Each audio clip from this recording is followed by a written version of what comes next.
नमस्कार, मैं नाज़मीन खान और आप देख रहे हैं SPN 9 न्यूज़। राजस्थान में भारतीय जनता पार्टी ने बहुमत के साथ जीत हासिल की, लेकिन जीतने के बाद आखिरकार सीएम किसे बनाया जाएगा, आखिरकार किसके हाथ लगेगी सीएम कुर्सी, इसको लेकर भारतीय जनता पार्टी एक बड़ी बैठक करती हुई भी कई दिनों से नजर आ रही है। मंथन जारी है, किसका होगा राजस्थान, किसकी होगी सीएम कुर्सी, तमाम सवाल यहां पर बनते हुए नजर आते हैं। आखिरकार क्या बाबा बालकनाथ को सीएम बनाया जाएगा या फिर पुराने चेहरे वसुंधरा राजे पर दांव आजमाया जाएगा या फिर इन दोनों चेहरों के अलावा किसी और तीसरे चेहरे को उतारा जाएगा? क्या भारतीय जनता पार्टी की रणनीतियां रहने वाली हैं? इनसे जुड़े हुए तमाम सवाल आज न्यूज रूम में खंगालने की कोशिश करेंगे। मेरे साथ अमन सर मौजूद हैं, इनसे पहला सवाल लेने की कोशिश करेंगे। अमन सर, जिस तरीके से बीजेपी आलाकमान की बात करें तो बाबा बालकनाथ को राजस्थान का सीएम बनाने की रेस में उन्हें दौड़ा रही है।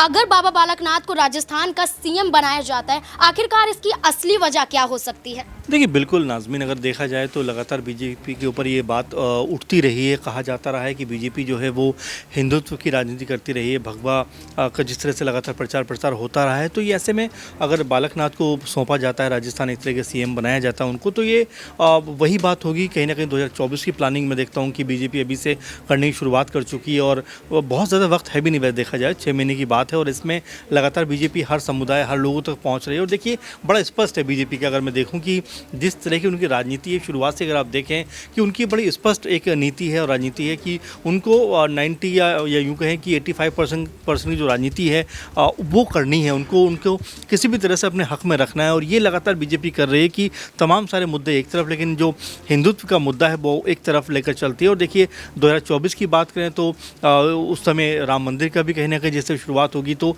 ऐसे में लगातार बीजेपी कोशिश कर रही है कि किस तरह से जो है ज़्यादा हिंदुत्व के मुद्दे को उठाया जाए, लेके आगे बढ़ा जाए, लगातार उस पर काम किया जाए। क्योंकि अगर राजस्थान की बात करें तो 4 ऐसे संत महंत और भगवाधारी हैं जिनको न सिर्फ जीत मिली है, बल्कि उनमें से कई के ऐसे स्टेटमेंट सामने आ रहे हैं जो ये बता रहे हैं कि लगातार जो यूपी में देखने को मिला वही कुछ अब राजस्थान में भी देखने को मिल रहा है। जिस तरह से हमने देखा कि जो एक महंत है वो वहाँ पर जो है जिस तरह से नॉनवेज की शॉप बंद करने की बात करते हैं और इस तरह से तमाम जो चेहरे हैं वो निकल कर सामने आते हैं। बाल मुकुंद जो है, इसके अलावा और भी जो कह सकते हैं कि जो चेहरे हैं वो ये बताते हैं कहीं ना कहीं बीजेपी की जो राजनीति है वो बड़ी स्पष्ट है, उसमें कोई दोहराव नहीं है। लेकिन कांग्रेस पार्टी की मुश्किल ये है कि वो कभी हिंदू की तरफ चले जाते हैं, कभी जो मुस्लिम से ज़्यादा हितैषी बन जाते हैं, तो उनको समझ नहीं आ रहा दरअसल करना क्या है। लेकिन जिस तरह से राजस्थान के एंगल से मैं सोचूं तो आने वाले टाइम के हिसाब से बीजेपी अभी से पूरी तरह सचेत है, पूरी तरह से कहीं ना कहीं सोच विचार में है कि जो भी फैसला उसको लेना चाहिए कि उसको 2024 में उसका फ़ायदा मिलना चाहिए। और हिंदुत्व एक ऐसा मुद्दा उसके लिए रहेगा कि 2024 में भी सबसे ज़्यादा कारगर साबित होगा। क्योंकि अगर आप देखें तो कांग्रेस पार्टी ने लगातार बेरोज़गारी का मुद्दा उठाया और जिस तरह क्राइम का मुद्दा उठाया मध्य प्रदेश में, इसके अलावा तमाम और भी इशू जिसमें बीजेपी को घेरा, लेकिन उसका कोई बहुत बड़ा फ़ायदा मिला नहीं कांग्रेस पार्टी को। तो ऐसे में जो बीजेपी है उसकी नीति स्पष्ट है कि तमाम सारी चीज़ें एक तरफ और हिंदुत्व का मुद्दा उसका एक तरफ। आपने देखा भी होगा कि लगातार जो प्रचार प्रसार में बीजेपी है वो जो है बात करती रही इन सब मुद्दों के ऊपर। तो मुझे ऐसा लगता है कि बीजेपी इस मुद्दे को आसानी से छोड़ने वाली नहीं है और लगातार इसके इर्द गिर्द जो है अपनी पॉलिटिकल जो कह सकते हैं मजबूती है उसको और ताकतवर बनाएगी। और साथ में जब अमित शाह और मोदी जैसे कह सकते हैं कि गुणवान व्यक्ति बीजेपी के पास हैं, तो आने वाले वक्त के लिए वो अभी से प्लान बना कर चलते हैं ताकि उनका वो प्लान आने वाले 3-4 महीने के अंदर दिखाई दे और उसका रिजल्ट कहने के बीजेपी को मिलता हुआ नजर आए। जी बिल्कुल, बाबा बालकनाथ की चर्चा की जाए तो भारतीय जनता पार्टी उन पर दांव आजमाती हुई नजर आ रही है, लेकिन वहीं दूसरी तरफ वसुंधरा राजे को भी दरकिनार नहीं किया जा सकता है। वसुंधरा राजे के बारे में चर्चा की जाए, जब यहाँ पर प्रत्याशियों की लिस्ट जारी की जा रही थी राजस्थान में, तो पहले लिस्ट में वसुंधरा राजे का नाम नहीं था, जिसके बाद वसुंधरा राजे को लेकर ये कहा गया कि यहाँ पर उन्हें नाराज किया जा रहा है। इस नाराज करने की वजह ये हो सकती है कि राजस्थान में भारतीय जनता पार्टी को एक तगड़ा झटका लग सकता है। लेकिन क्या देखा जाता है कि राजस्थान में भारतीय जनता पार्टी यहाँ पर जीतती हुई नजर आती है। लेकिन वहीं दूसरी तरफ के देखें तो प्रत्याशियों की लिस्ट जारी की गई, वसुंधरा राजे को टिकट भी दिया गया, वसुंधरा वसुंधरा राजे अपनी झालरापाटन सीट से जीतती हुई भी नजर आई। लेकिन अब जब सीएम की बात कही जा रही है तो कहीं ना कहीं बाबा बालकनाथ पर सबसे ज्यादा दांव खेला जा रहा है। क्या यही दांव की वजह से वसुंधरा राजे कोई बड़ा एक्शन ले सकती है? अक्षय भी मेरे साथ मौजूद हैं, उनसे जानने की कोशिश करेंगे अगले सवाल के बारे में कि उसके बारे में वो क्या सोचते हैं। अक्षय, जैसे देखा जाए कि बाबा बालकनाथ के सीएम बनने पर भारतीय जनता पार्टी मंथन कर रही है, क्या इस पूरे मुद्दे को लेकर वसुंधरा राजे चुप्पी साधे बैठे रहेगी या कोई बड़ा कदम उठाती हुई नजर आएगी? लेकिन आजमीन, इस पूरे मामले पर मुझे लगता है एक अपडेट आई है कि 3 राज्यों बल्कि 4 राज्य में यहाँ पर कहूँगा, जो इन 4 राज्यों जो प्रमुख 4 राज्य थे 5 में से, उनमें बीजेपी ने अपने 21 सांसदों को टिकट दिया था और उन 21 में से 14 सांसदों को जीत हासिल हुई और उन 14 सांसदों में से एक थे यहाँ पर बाबा बालकनाथ और 14 सांसदों में से 10 सांसदों ने अपना जो है संसद की सदस्यता से इस्तीफा दे दिया है। यानी कि अब उन्हें राज्य सरकार में कहीं ना कहीं कोई जिम्मेदारी मिलने वाली है, चाहे यहाँ पर मध्य प्रदेश, छत्तीसगढ़ और राजस्थान ही क्यों ना। बाबा बालकनाथ का आपने जिक्र किया तो यहाँ पर एक जो खबर फिलहाल आई है कि बाबा बालकनाथ ने अपनी संसद की सदस्यता से इस्तीफा नहीं दिया, बल्कि और जो कई और नेता हैं उन्होंने इस्तीफा दे दिया है। हालांकि जब यहाँ पर बाबा बालकनाथ ने अपनी संसद की सदस्यता से इस्तीफा नहीं दिया है तो यहाँ पर अब जो कयास लगाए जा रहे थे कि उन्हें जो मुख्यमंत्री का पद है वो दिया जा सकता है, मुझे लगता है कि कहीं ना कहीं इसकी संभावना कम हो गई है। लेकिन जिस तरह से अगर यहाँ पर बाबा बालकनाथ को देखा जाए तो वो कहीं ना कहीं मुझे लगता है कि बीजेपी कई तरह से यहाँ पर यूपी मॉडल को यहाँ पर जो है राजस्थान और यहाँ तक कि मध्य प्रदेश में भी लागू करना चाह रही है। जैसे कि हमने यहाँ पर सुना, राजस्थान में भी पार्टी आलाकमान यानी कि बीजेपी आलाकमान के द्वारा ये बात कही गई है कि राजस्थान में भी मुख्यमंत्री के साथ पार्टी 2 उप मुख्यमंत्री उतार सकती है और यही चीज़ 2017 की विधानसभा चुनावों के बाद हमें यूपी में देखने को मिली थी और इसकी बड़ी वजह यूपी में ये थी कि यूपी में मुख्यमंत्री के दावेदार कई चेहरे यहाँ पर बीजेपी के पास थे और वही चीज़ यहाँ पर राजस्थान में नजर आ रही है। बाबा बालकनाथ का आपने जिक्र किया, संभावनाएं जरूर है कि उन्हें एक बार फिर से यहाँ पर जो है वसुंधरा राजे को मुख्यमंत्री ना बनाया जाए, लेकिन यहाँ पर जो बाबा बालकनाथ है उन्हें मुख्यमंत्री का पद दिया जा सकता है। लेकिन उन्होंने जो संसद की सदस्यता है उससे इस्तीफा नहीं दिया है और मुझे लगता है यहाँ पर कि जिस तरह से अब बाबा बालकनाथ का नाम आ रहा था तो कहीं ना कहीं इसकी संभावनाएं कम है। लेकिन अगर उन्हें मुख्यमंत्री बनाया जाता है तो हिंदुत्व के जो मुद्दा है, हिंदुत्व का मुद्दा है, उस मुद्दे को और भी ज्यादा प्रमुखता से उसे एजेंडा बनाकर बीजेपी 2024 के लिए राजस्थान में भी साध सकती है। जी बिल्कुल, यहाँ पर एक अगला सवाल भी रहेगा अक्षय आपसे। जैसे कि देखा जाए कि भारतीय जनता पार्टी दिल्ली में एक बड़ी बैठक करती है विधायकों के साथ, तो वहीं दूसरी तरफ वसुंधरा राजे डिनर पार्टी यहाँ पर करती हुई नजर आती है। देखा जाए तो तमाम उनके समर्थक, तमाम उनके विधायक जो हैं वसुंधरा राजे के वहां पर पहुंचते हैं और समर्थन देने की बात करते हैं। तो जो ये बैठकें की जा रही हैं, विधायक दल की जो मीटिंग हो रही है, इससे कोई असर पड़ता हुआ नजर आएगा या देखा जाए कि क्या इसमें कोई निर्णय निकलता हुआ नजर आएगा भारतीय जनता पार्टी की तरफ से बात की जाए तो जो विधायकों की बैठक? देखिए नाज़मीन, निश्चित तौर पर जो निर्णय निकलेगा मुझे लगता है सब कुछ विधायक दल की बैठक पर ही निर्भर करता है, क्योंकि अभी देख लीजिए राजस्थान का जिक्र चल रहा है, करीब 113 सीटों पर यहाँ 199 में से बीजेपी ने जीत हासिल की है। तो इन 113 का मतलब 113 विधायक बीजेपी के पास अब राजस्थान में है और अगर मुख्यमंत्री का चयन पार्टी आलाकमान, अगर मुख्यमंत्री का चयन प्रधानमंत्री नरेंद्र मोदी, केंद्रीय गृह मंत्री अमित शाह और जेपी नड्डा खुद अपनी ही यहाँ पर सलाह पर कर लेते हैं, अपनी एक दूसरे तीसरे की सलाह के आधार पर ही अगर राजस्थान का मुख्यमंत्री का चयन कर लेते हैं और उन 113 विधायकों में से अगर एक बड़ा तबका किसी और नेता का समर्थन कर रहा हो जिसका चयन मुख्यमंत्री के तौर पर नहीं किया गया है, तो वे 113 विधायक कहीं ना कहीं दिक्कत बीजेपी के लिए खड़ी कर सकते हैं। इसीलिए मुझे लगता है कि बीजेपी ने जो विधायक दल की बैठक बुलाई है वो अहम हो जाती है। वसुंधरा राजे का आपने जिक्र किया, 75 विधायक हैं यहाँ पर जिनके साथ वसुंधरा राजे ने बैठक की है और अगर 75 विधायक यहाँ पर वसुंधरा राजे का समर्थन कर रहे हैं तो बीजेपी को निश्चित तौर पर यहाँ वसुंधरा राजे के साथ ही जाना होगा। जी बिल्कुल, यहाँ पर वसुंधरा राजे और बाबा बालकनाथ के बीच में बड़ी टक्कर तो देखने को मिल रही है, बड़ा मुकाबला है, क्योंकि राजस्थान में आखिरकार कौन सीएम होगा इसको लेकर बड़ा मंथन भारतीय जनता पार्टी बैठक के जरिए निकालने की कोशिश कर रही है। लेकिन बात करें राजस्थान में, जब तक अशोक गहलोत की सरकार थी तो कई भ्रष्टाचार के मामले यहाँ पर देखे गए, यहाँ पर कानून व्यवस्था पर सवाल उठाया गया। लेकिन अब वहीं ये देखा जा रहा है कि बाबा बालकनाथ को लेकर जो मोहर लगाने की बात चल रही है और जो ये कयास चल रहा है कि हो सकता है कि राजस्थान में वसुंधरा राजे नहीं बल्कि बाबा बालकनाथ यहाँ पर मुख्यमंत्री के तौर पर देखे जा सकते हैं। तो क्या देखा जाएगा कि क्या कोई बड़ा बदलाव यहाँ पर नजर आएगा? मेरे साथ दौलत भी मौजूद है। दौलत, आपसे ये सवाल रहेगा कि जो राजस्थान की बात कही जा रही है कि बाबा बालकनाथ के आने के बाद क्या कानून व्यवस्था में कोई फर्क नजर आएगा, सुधरेगी कानून व्यवस्था?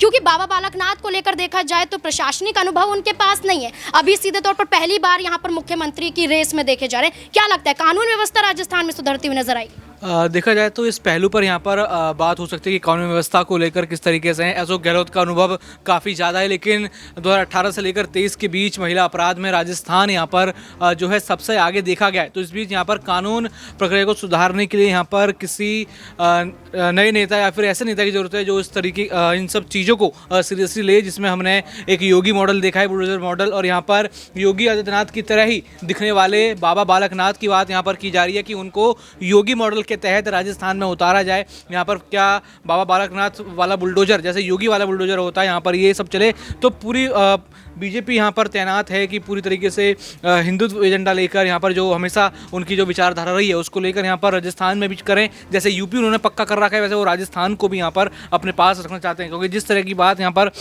जब चुनाव थे यहाँ पर कहते थे कि इतिहास जो है जो होता है कि 30 साल से जो चल रहा है कि 5 साल यहाँ पर बीजेपी होती है और 5 साल कांग्रेस, तो उसको यहाँ पर बीजेपी उसको बदलने की तैयारी अभी से ही कहीं ना कहीं कर रही होगी कि आगे भी उनकी सरकार बनी रहे और इतिहास यहाँ पर जो है वो ना रहे। लगातार इसी की बात हो रही है कि हिंदुत्व चेहरा दोबारा यहाँ पर लेकर आना, जैसे योगी हैं वैसे ही बाबा बालकनाथ को इस रूप में उनको उतारना है ताकि उनका हिंदुत्व वाला एजेंडा जो आइडियोलॉजी है वो और मजबूत हो सके और सीधा सीधा 2024 के लिए निशाना यहाँ पर साधा गया है। जी बिल्कुल, बुलडोजर वाली राजनीति की भी बात कही तो देखा जाए उत्तर प्रदेश में जब योगी आदित्यनाथ की बुलडोजर की बात कही जाती है तो वो बुलडोजर तमाम और राज्यों में भी पहुंचता हुआ नजर आता है। दिल्ली में किस तरीके से यहाँ पर एक्शन होता हुआ नजर आया था, बुलडोजर कई अवैध मकानों पर चलते हुए भी दिखाई दिए थे और अब वही बुलडोजर की राजनीति राजस्थान में भी देखने को मिल रही है। लेकिन एक और बड़ी बात है हिंदुत्ववाद का, बात है हिंदुत्ववाद के चेहरे की। क्या आखिरकार बाबा बालकनाथ को इसी वजह से उतारा जा रहा है? क्या वसुंधरा राजे यहाँ पर सटीक नहीं बैठती हैं हिंदुत्ववाद के चेहरे को लेकर? क्योंकि देखा जाए तो यहाँ पर यही मुद्दे के जरिए उत्तर प्रदेश का पूरा मॉडल राजस्थान में अपनाने की बात कही जा रही है। मेरे साथ अबरार भी मौजूद है। यहाँ पर अगला सवाल अबरार से रहेगा कि एक बड़ी टक्कर जो वसुंधरा राजे और बाबा बालकनाथ के बीच में देखने को मिल रही है और वहीं हिंदुत्ववाद के चेहरे को लेकर भी चर्चा की जा रही है, तो सवाल ये है कि हिंदुत्ववाद के मुद्दे को लेकर सबसे ज्यादा सक्रिय कौन नजर आता है, बाबा बालकनाथ या वसुंधरा राजे? इन दोनों में से बेहतर कौन आपको लगता है हिंदुत्ववाद के मुद्दे को लेकर? देखिए, भारतीय जनता पार्टी राजस्थान के उन तमाम जो लोकसभा सीटों पर अगर जो है उनको मद्देनज़र रखते हुए अगर फैसला लेती है और सीएम पद के तौर पर बालकनाथ को आगे किया जाता है तो जाहिर सी बात है कि उनको इसका लाभ ज़रूर मिलेगा। और उससे भी बड़ी बात यह है कि वो जिस जो है समुदाय से आते हैं, यादव जाति से आते हैं, तो जाहिर सी बात है कि एक बड़ा वोट बैंक है, 7% बहुत बड़ा वोट बैंक होता है किसी भी राज्य में। तो मुझे लगता है कि अगर बीजेपी वो फैसला लेती है तो ये बीजेपी के पक्ष में ही जाएगा। जहाँ तक वसुंधरा राजे की बात है तो वसुंधरा राजे जो एक मजी हुई नेता है और जाहिर सी बात है कि पार्टी हाईकमान तक उनकी बेहतर पकड़ है। तो मुझे लगता है कि इस वजह से कहीं ना कहीं वो पार्टी पर एक दबाव बनाने की कोशिश, हाईकमान पर बनाने की कोशिश ज़रूर करेंगी। हालांकि अगर बालकनाथ को मुख्यमंत्री पद सौंपा जाता है तो ये भाजपा की तरफ से एक बड़ा दाव होगा और हो सकता है कि इसका उन्हें फ़ायदा भी मिले या नुकसान भी हो सकता है, क्योंकि वसुंधरा राजे जितने लंबे समय से राजस्थान की राजनीति में भाजपा की बागडोर संभाली हुई हैं और लगातार उनके साथ जितने मंत्रियों विधायकों का एक जो है बड़ा तबका चलता है, तो इस वजह से भी कहीं ना कहीं उनके समर्थन में लोग खड़े भी हो सकते हैं अगर इस तरीके के फैसला लेने के बारे में पार्टी हाईकमान सोचती है। तो कुल मिलाकर देखा जाए तो बीजेपी के लिए इस वक्त जो है समंजस की स्थिति है कि वो बाबा बालकनाथ के साथ इस वजह से जाए कि यादव जो है कुंभे का पूरा वोट उनको लोकसभा चुनाव में मिल जाए, या फिर हिंदुत्व की जो बात चल रही है उसको लेकर के, क्योंकि राजस्थान में बीते 1-1.5 वर्षों 2 वर्षों में जो घटनाएं घटी है या फिर बीजेपी की जो राजनीति रही है वो इसी के इर्द गिर्द रही है, चाहे वो कन्हैया लाल का मर्डर केस हो या फिर इस तरीके से और कई मामले। जब सड़क निर्माण के समय कई मंदिरों को तोड़ा गया तो भाजपा ने इसको जो है ज़बरदस्त तरीके से उठाया था। तो अगर इन तमाम बातों को ध्यान में रख करके भाजपा फैसला लेती है तो उसके लिए सटीक बैठते हैं बाबा बालकनाथ। और अगर पार्टी में एकजुटता और तमाम जो है नेताओं को एक साथ मिला करके रखना चाहती है तो मुझे लगता है कि वसुंधरा राजे को ही आगे करना चाहिए, क्योंकि वो पार्टी में काफ़ी ज़्यादा अपनी मजबूत पकड़ रखती है, चाहे वो राजस्थान इकाई की बात करें या फिर जो है केंद्र की बात करें। जी बिल्कुल, यहाँ पर एक और बात देखने को मिलती है कि बाबा बालकनाथ और वसुंधरा राजे की जो चर्चाएं चल रही हैं सीएम रेस को लेकर, सीएम कुर्सी को लेकर, क्या देखा जाए, क्या यही दोनों में से कोई सीएम पद पर काबिज होगा या कोई और चेहरा भी राजस्थान में निकलता हुआ सामने आता है? जैसे कि चर्चाएं की जाए बाबा बालकनाथ, वसुंधरा राजे, दिया कुमारी, तमाम और चेहरों का भी जिक्र, अर्जुन राम मेघवाल की चर्चा करें वो भी यहाँ पर राजस्थान में देखे जाते हैं। तो तमाम चर्चाओं के बीच में क्या बाबा बालकनाथ और वसुंधरा राजे के अलावा भी यहाँ पर कोई और सीएम के रेस की बात करें तो यहाँ पर नजर आता है? ये सवाल भी यहाँ पर बनता है और मेरे साथ मेरी सहयोगी नेहा भी मौजूद है। नेहा, आपसे अगला सवाल यही रहेगा कि राजस्थान में अगर वसुंधरा राजे सिंधिया नहीं और बाबा बालकनाथ नहीं तो यहाँ पर सीएम के रेस में और कौन नजर आता है और क्या उनमें खूबियां नजर आती हैं कि वो इन दोनों को टक्कर यहाँ पर देते हुए राजस्थान में नजर आए? देखिए, राजस्थान की मैं यहाँ पर नाज़मीन बात करूँ तो राजस्थान में इस वक्त दो चेहरे यहाँ पर देखे जा रहे हैं। सबसे आगे आपने यहाँ पर वसुंधरा राजे का नाम का जिक्र किया है और दूसरी तरफ यहाँ पर जिक्र किया आपने बाबा बालकनाथ। लेकिन मैं अगर बता दूँ अभी फ़िलहाल की वहाँ बात तो बाबा बालकनाथ इस रेस में आगे चल रहे हैं। वसुंधरा राजे तो यहाँ विधायकों के संग अपनी बातचीत कर रही है, मीटिंग्स यहाँ पर कर रही है। और देखिए, मैं अभी हाल फिलहाल की एक नई अपडेट सामने आई है कि भारतीय जनता पार्टी तीनों राज्य में सीएम फेस को लेकर यहाँ मीटिंग कर रही है और कुछ ही देर में इस पर साफ भी होने वाला है। और यहाँ पर भारतीय जनता पार्टी ने ये बात भी कही है कि 2024 के चुनावों के लिए यहाँ एक एक जो कदम है बड़ा फूक फूक के भारतीय जनता पार्टी रख रही है और किसी नए चेहरे को लाने की यहाँ पर बात हो रही है, चाहे वो मध्य प्रदेश और राजस्थान या छत्तीसगढ़ क्यों ना हो। और यहाँ ये बड़ी बात सामने आई है कि छत्तीसगढ़ से रमन सिंह और मध्य प्रदेश से ये शिवराज सिंह चौहान और राजस्थान से वसुंधरा राजे के लिए एक बुरी खबर यहाँ सामने आ सकती है, क्योंकि इस बार 2024 के चुनाव को जीतने के लिए भारतीय जनता पार्टी यहाँ पर तीनों राज्य में किसी नए चेहरे को उतारने की बात कर रही है।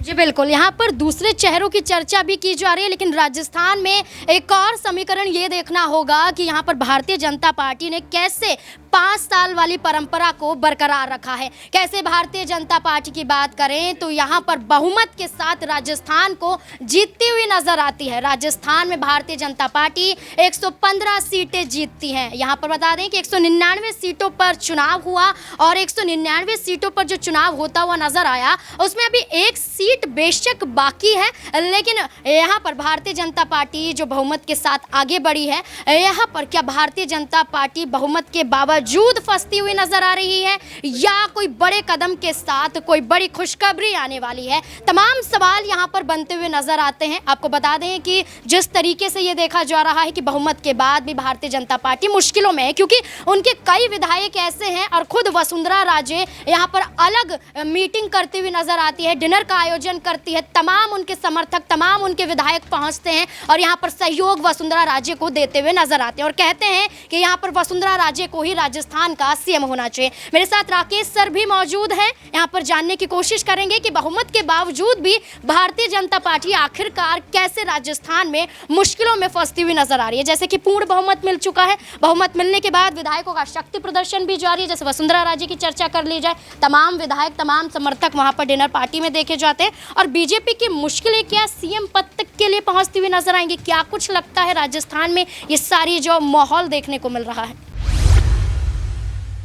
नाज़मीन, देखिए, राजस्थान में जिस तरीके का माहौल चल रहा है, पूर्ण बहुमत की सरकार है, सरकार मतलब बहुमत मिल गया, अभी विधायक दल की बैठक होनी है, पर्यवेक्षक बहुत ज़्यादा कन्फ्यूज़न की स्थिति में है। जो भाजपा ने पर्यवेक्षक दिए हैं राजस्थान को लेकर वो भी तय नहीं कर पा रहे कि किसे बनाए।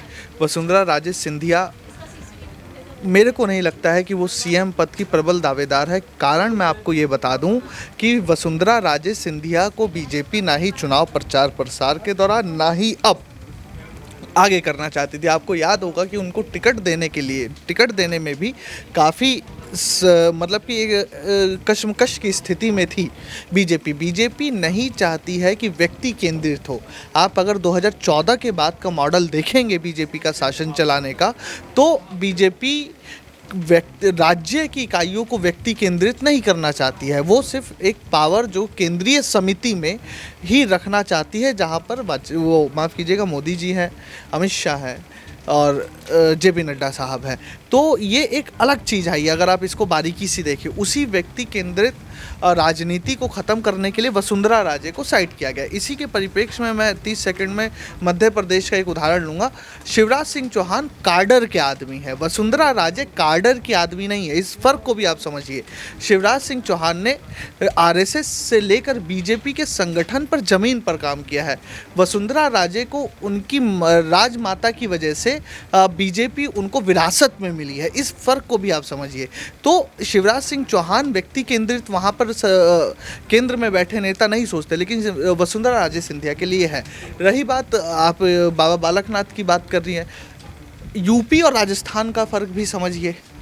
अब इस बात को भी समझिए, यूपी और राजस्थान का फ़र्क हमें देखना पड़ेगा। दोनों की भौगोलिक स्थिति और राजनीतिक स्थिति को भी आप देखिए। राजस्थान की राजनीतिक स्थिति सिर्फ हिंदुत्व केंद्रित नहीं है। राजस्थान की राजनीतिक स्थिति हिंदुत्व केंद्रित नहीं है, वहाँ पे अजमेर शरीफ भी है। आपको इस बात को भी देखना चाहिए। वहाँ की जो पूरी तरीके से राजनीतिक परिस्थितियाँ हैं वो एक समावेशी है। लेकिन यूपी की जो राजनीतिक परिपाटी है या धार्मिक परिपाटी है वो एक जगह केंद्रित परिपाटी है। तो वहाँ पर बाबा बालकनाथ को लॉन्च किया जाएगा, वो भी नहीं। तीसरी बात, बाल मुकुंदाचार्य, वो अभी कल परसों उनकी बहुत सी वीडियो रिलीज़ हो रही थी जब वो कह रहे थे कि सड़कों पे मांस मछली की रेडी नहीं लगनी चाहिए। वो एक रेस्टोरेंट भी पहुंचे थे कि क्या कर रहे हो, शाम को सफाई देनी पड़ गई। अब इसी को आप जोड़िए यूपी से। यूपी में भी कई नेताओं ने ऐसा किया, लेकिन इस बात की सफाई नहीं दी यूपी के नेताओं ने। तो आप समझिए कि धार्मिक परिपाटी और राजनीतिक परिपाटी एक दूसरे के पूरक हैं। तो बाबा बालकनाथ उस कारण से मुझे नहीं लगता, और वसुंधरा राजे को इस कारण से नहीं लगता है कि बीजेपी नहीं चाहती है कि एक व्यक्ति के पास राज्य इकाई की शक्तियाँ केंद्रित हो जाए। तो आपको क्या लगता है कि कौन हो सकता है? वसुंधरा राजे नहीं, बाबा बालकनाथ नहीं, तो फिर कौन? देखिए, मैं इस पर कोई टिप्पणी नहीं करूंगा क्योंकि बीजेपी, आप कुछ भी नाम ले दीजिए, लेकिन बीजेपी एक अलग ही चेहरा निकाल कर लाती है जिसको कहीं ना कहीं संघ का संरक्षण प्राप्त होता है। यहाँ पर जिस तरीके से आपने कहा कि मजबूरी में यहाँ पर घुमा फिरा के बात करें तो भारतीय जनता पार्टी वसुंधरा राजे को टिकट नहीं देना चाहती, लेकिन मजबूरन देना पड़ा। तो क्या अब वसुंधरा राजे अगर इस बात को भांप लेती है तो क्या भारतीय जनता पार्टी के खिलाफ उतर सकती है?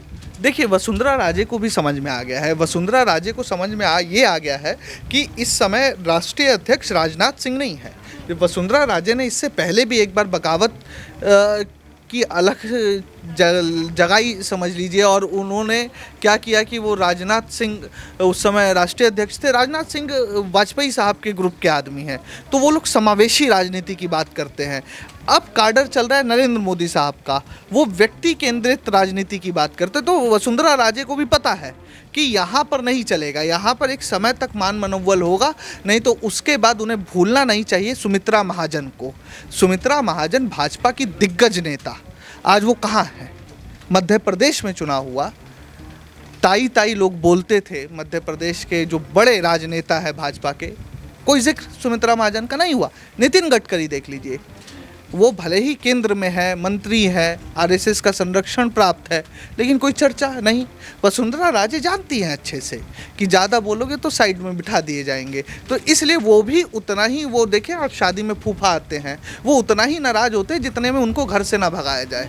तो वही हाल वसुंधरा राजे का राजस्थान में हो जाएगा अगर वो ज़्यादा नाराज़ हुई तो। ठीक, यहाँ पर तमाम सवाल यहाँ पर थे और तमाम सवालों के जवाब निकलते हुए भी नजर आए। कुछ लोगों का कहना कि वसुंधरा राजे को आगे करना, कुछ लोगों का कहना कि बाबा बालकनाथ को यहाँ पर सीएम होना चाहिए, तो वहीं कई और नए चेहरों को लेकर भी चर्चा की गई और ये भी कहा कि वसुंधरा राजे चाहते हुए भी भारतीय जनता पार्टी से किनारा नहीं कर सकती। आपकी क्या राय बनती है कि राजस्थान में कौन होगा अगला मुख्यमंत्री? क्या है आपकी राय? कमेंट बॉक्स में ज़रूर बताएं। देखते रहें SPN9 न्यूज़। धन्यवाद।